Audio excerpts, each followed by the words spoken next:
Next, from the Union League Club of Chicago, Dr. Dick Simpson, a political science professor at the University of Illinois at Chicago and former alderman of the 44th Ward, expresses his support for term limits and why they are vital to changing the political atmosphere in Illinois.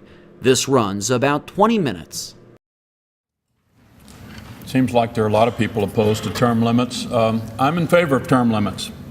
There's some very practical reasons in Illinois why we might favor term limits. Seems to me, for instance, two examples, Mike Madigan and Richard J. Daley, both served in office too long.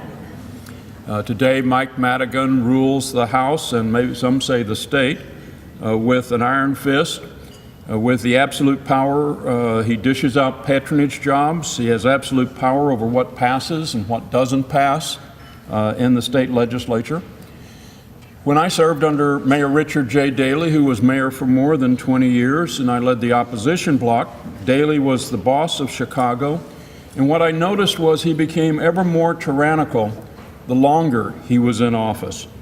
He failed to deal with social issues like segregation in schools and youth protests when it was important for Chicago to do so. And these two examples aren't alone. Since 2001, 97% of state legislators have been reelected when they've run for office. Being elected to the state legislature isn't really an election, it's a coronation. In this year's primary, 74 of 137 incumbent legislators didn't even have an opponent on the ballot, and they only have token opposition in this fall election that's coming up. Term limits would serve to bring more citizens, statesmen into Illinois government in the place of career politicians. This was the way it was with our founding fathers like Washington and Jefferson. They would serve in office for a few years, then they would go become regular citizens again. Some like Washington would retire, and others like Jefferson would come back to serve again in other offices. But they came back with a citizen's perspective, with having the same experience of every other person who lived in their district. Now, term limits would allow us to elect new people, and new people bring new perspectives, and they do bring minorities, and sometimes in the past we thought they brought more women to office. For instance, the important point made by the last speaker is it would result in more Latinos eventually being elected, as they deserve to be, because they are underrepresented in the state legislature. That doesn't always work out. Some of the newer evidence shows that women, in fact, don't move up as much as we had thought. Sometimes minorities don't, but it opens up the system. It begins to open up offices, and as the last speaker also said, it's much easier to win an office when you're not running against an incumbent. Term limits would also serve to break the link between lobbyists and politicians, and I believe they would help curb corruption. They're not a panacea. They won't make us have good government automatically, but they help. And remember, in Illinois, we are the third most corrupt state in the nation by DOJ statistics, and Chicago has the great honor of being the most corrupt city in the nation, which hardly anyone disputes. So for us, term limits have a special meaning and special importance. And just this last week, the Gallup poll released their major poll, which says we have a little work to do here in Illinois about restoring faith in government. How much? We are the worst state in the nation in terms of faith in our government. In Illinois, only 28% of our citizens have great faith or even a fair amount of faith in government and in government's ability to solve problems. By the contrast, even a state like Texas has 72% of its people thinking they have faith in their government. We can do better. The truth is, voters want term limits and politicians don't.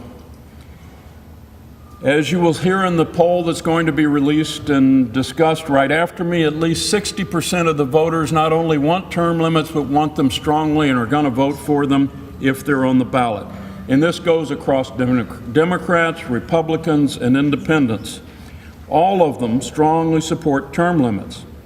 Throughout the nation, as you heard in the last discussion, supporters of term limits have won 85% of the referendums to create them.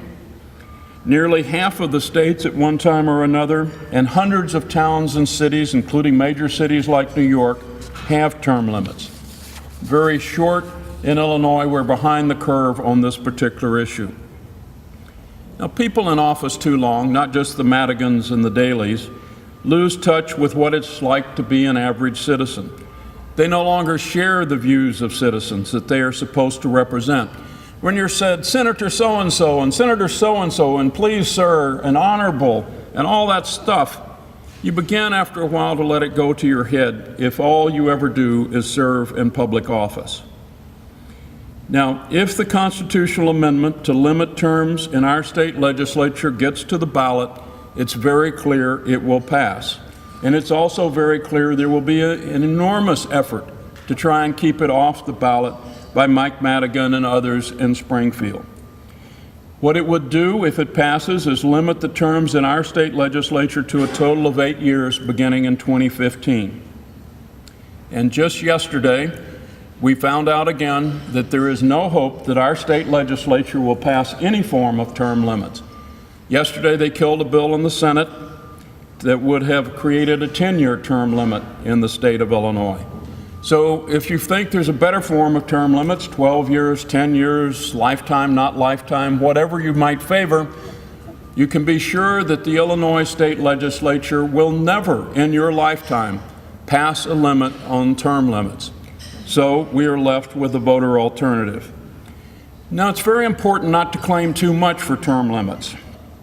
Based on political science studies done to date, term-limited legislatures and city councils do not automatically lower the taxes or pass better budgets. It is not an automatic budget fix for all our problems. Although electing new legislators and new legislative leaders in Illinois will help because they will bring new perspectives and more current perspectives to Springfield. Term limits are, in truth, only one tool of good government, not a guarantee of good government. Campaign finance reform, redistricting reform, ethics reforms, all of these still need to be passed at all levels of government in Illinois. But elected officials still have to be defeated beyond term limits. And good elected officials have to be elected. We have to do it in our voting and in our efforts.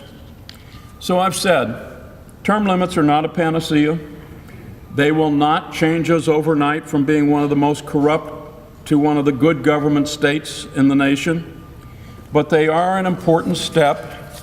They're an important step in ending our culture of corruption and another nail in the coffin of machine politics.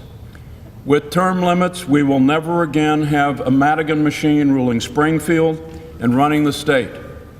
Someday we may even end machine politics here in Chicago. And I'll be glad to have your questions and to provide whatever information I can towards this discussion. Yes, political scientist Sharon Alter. Thank you. My question has to do with the increased power of lobbyists if we have term limits. In other words, the experience level, the substantive knowledge level of those who are in term-limited legislatures decreases. And with that, those who have institutional history and substantive knowledge are the lobbyists. Wouldn't this phenomenally increase the power of lobbyists? Well, let me answer another question first and then answer specifically your question. One of the usual charges is, oh my God, we're only going to have a legislator be able to serve 8 years. It'll take them 4 years to learn where the bathroom is and how to get down the corridor. Well, I was an alderman. By the second or third month I was in the city council, I was fighting the mayor over the most fundamental legislation available. By the time we got to the budget in the fall of the year after I was elected and started in April, we offered 100 budget amendments to change the city budget. The idea that people who get elected to the legislature are just doomkoffs who can't figure out what to do or don't know how to draft legislation after they've been there a few months and can't use the Legislative Reference Bureau to help them polish it, I think is false. Now, yes, maybe in general, lobbyists will get more influence, but lobbyists also come in all sorts of stripes. You could have the Paul Simon Institute coming down and say we should have ethics reform for all of these good reasons. And the legislators might not know everything, but they can figure out, is that advice good advice? Will we have weakened legislatures, which was the suggestion before? Well, perhaps, but I don't think that's necessarily true. I was in a city council which was a rubber stamp. The people had been there forever. You were born in Chicago, lived in Chicago, became alderman, and died in Chicago, not necessarily in that order. The city council was a rubber stamp, even though there were no term limits, and many of my colleagues 65 years of age and older were useless as aldermen, if you mean by alderman someone promoting a legislative agenda. So I think it depends on the quality of people we put in the legislature, much more than it does on the question if they can serve only 8 years.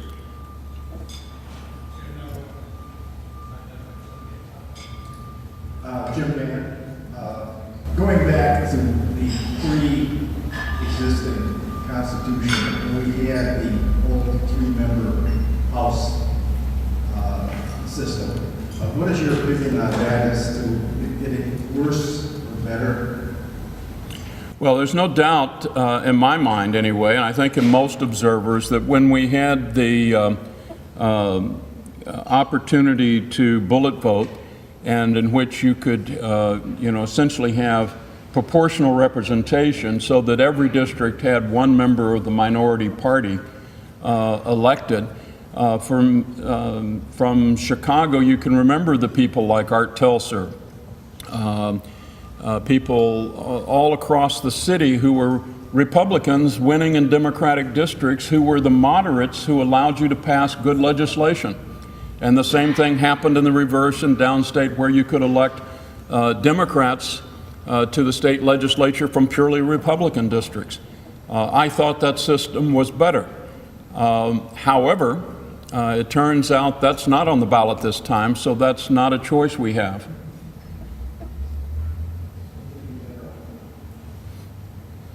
What would be a better alternative than term limits?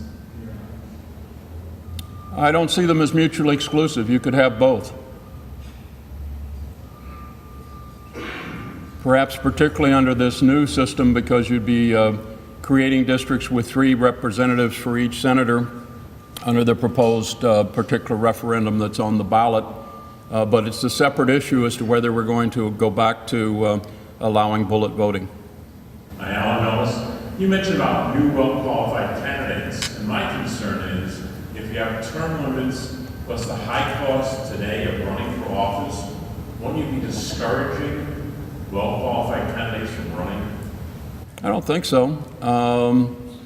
Again, the example in the city council, the people who know they're going to be there for life tend to be the worst members of the city council, in my view, and I've known a lot of them. I've known all 150 that have been there since I was.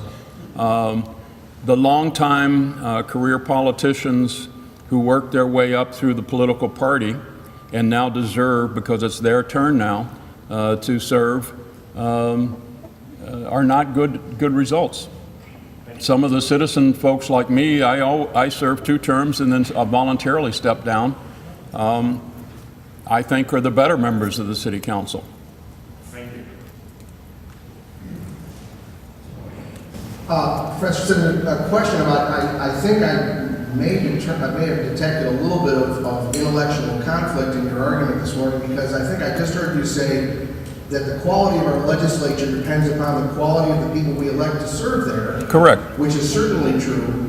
But it seems to me that by advocating for term limits, you're making a somewhat undemocratic argument that if we discover someone serving who is really brilliant and providing outstanding leadership, that we should artificially limit our ability to re-elect him or her for the sake of this institutional constraint. So I don't understand why, on the one hand, you think the people should be trusted to elect the best people to represent them. On the other hand, if they find someone they think is really doing a good job, they should be constrained from re-electing that person to do the job and to continue to represent them. Well, I'll tell you what, David, I'll make a deal with you. You get rid of machine politics, both Republican and Democratic, in the state of Illinois, and I'll give up advocating term limits.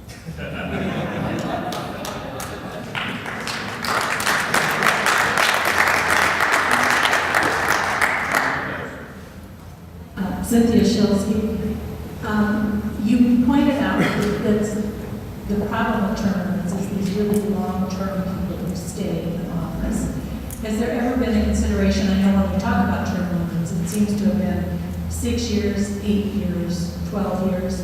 How about you can't serve more than 20 years? Because that obviously... Yeah, to answer your question directly, my own sense is that 20 years is too long, or any of the big numbers that you might come up with. And this is the reason. I think when you come to office, you come in with an agenda, and you come in with enthusiasm, and you come in with effort. Now, I've known people to serve 20 years. Linda Prey comes to mind, again, using the city rather than the state example. Linda Prey was a great alderman when he left after 20 years of the city council, and then he came back as parliamentarian under Jane Byrne and Harold Washington for more time to help guide the parliamentary procedure of the city council. So you can always find an exception, and and we could agree on, Paul Simon served a long time, but not in any one position. He moved positions. I just don't think there's that much enthusiasm, new ideas, flexibility. Whereas if they went out of office and then came back and served in some other position, yes, I think they could use the experience they gained in the state legislature to be a good state comptroller or a good treasurer or a good secretary of state, or that they could go back and serve as mayor in their local community, which might be a smaller town. So I'm not saying that people should be barred from life, from intervening again. Often, people will get appointed to offices. Marty Oberman was just elected to be the chairperson of Metro. I think that's a great step. He learned a lot in city council, and we're lucky that he'll be able to use that knowledge for us. So I'm not suggesting a ban on public service, but I think being stuck in the same place and becoming ever more powerful has mostly a bad effect in general. There are exceptions, and I'm perfectly willing to admit there are exceptions, and they're some of the greatest people we've had serve in public life in Illinois. In Illinois, we are governed, for the most part, by machine political parties. And many of them are still closed-door operations. You can't really be part of the decision about who's going to be selected for office if it's controlled by the ward committeemen in their separate meetings. They're not closed door anymore. They don't smoke cigars anymore, but they still handle clout in the same way. So I think you have to push to reform the political parties, and if the political parties don't reform, you have to form organizations like IBI-IPO and advocate for the best candidates inside each political party. That's just a part of our heritage and history that we need to get over. We need to grow up. You're watching the Illinois Channel, an independent nonprofit corporation formed to provide gavel-to-gavel coverage of Illinois state government and other public affairs events taking place across Illinois.